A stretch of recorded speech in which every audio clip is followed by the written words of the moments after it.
G'day guys, Dan Steers here again from Double Dan Horsemanship. I've got another young horse out here in the name of Magic. He's actually a Double Dan Insider horse that we'll be giving away later this month. He's been in the program with Donald Hancock, who's a Double Dan trainer of ours, as well as Sophie Babbitt's done a little bit with him. This is actually probably my first time with him. He's had a little liberty, a little bit of long reining, a little bit of ridden under saddle. And like I said, some lucky Double Dan Insider's gonna win him later this month. I thought I'd show you him from a bit different perspective than 007 and Tiger Lily, as well as the last horse, that young horse that we had in here. He's had a little bit more handling or liberty training than obviously him, but not quite as much as the other two. I'm first gonna start with him in the halter and lead, and just show you how we go about starting the horses if you are thinking about starting your own at home. So you'll notice that we use like a driving whip here in the lunge whip, and I use this instead of my body language. So I'm just going to be stepping around on my right leg when I've got my horse circling to the left, or vice versa. I just like to pivot, and I'm going to use this whip parallel to the horse's body to indicate for him to circle around me. Now my halter and lead is only used as a correction aid. So if the horse goes out too far, I just pull his nose back in towards me, but then I release that rein. So here I pull it in towards me and have the horse circle around me like so, until he's not hanging on to that halter, and you'll see he'll maintain a little bit of slack in that rope. So he's got slack as he comes around, and as he gets a little bit wide, I'm just going to step here and pull on that lead rope and say come back in, and I just pull it back towards my body.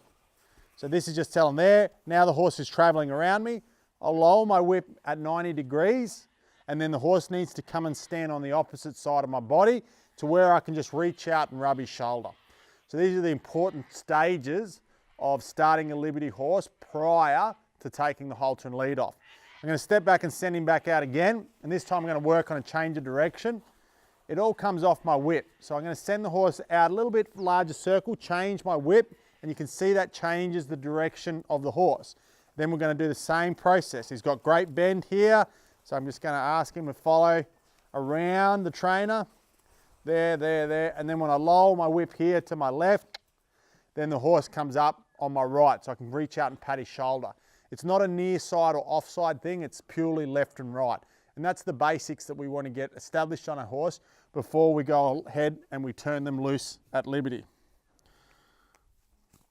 And I'm going to just drop my lead rope in the middle, so you can see here where I've been walking. That gives me a bit of an indicator to know that I'm staying in the middle of my yard. I'm not following my horse around.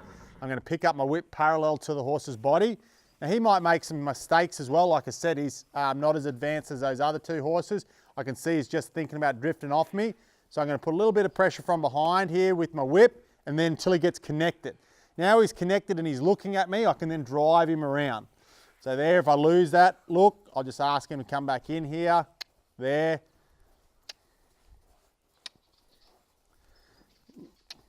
There. Good. Real nice. Now we've got that beautiful bend. Then I can lower my whip and have the horse come in. Good. And this is what we refer to as come in and find my shoulder. So if he backs off, I'm going to ask him forward. And like I said, this horse has been through our program, but he hasn't been through the program with myself. So he's still looking at me thinking, oh, I better make sure this guy is all right. And that little bit of concern just came out when he backed away from me. So I'll just ask the horse to come back towards me. I'm going to change his direction. Okay, by changing my whip. And now we've got that great circle and it's bent. I talked in one of the other video clips about the square yard versus the round yard. And this is one of the reasons why I like my square yard, is because he's circling me even though the shape of my yard is square. So it tells me that the horse understands to circle the trainer rather than follow the fence around. We'll bring him in, and he's just been taught to lay down on cue. So we'll see if we can just ask him to lay down here without having the halter on. So you'll see my whip handle just resting on his foreleg. Okay. Now here he's thinking about hopping up. It's okay if he does. He's hopped up into a sit. That's a nice sit. Something extra I didn't even know about there. And we'll hop him back up, let him stand up. Good.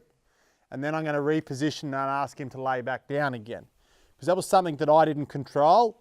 Something I don't want him to be worried about, that attaboy.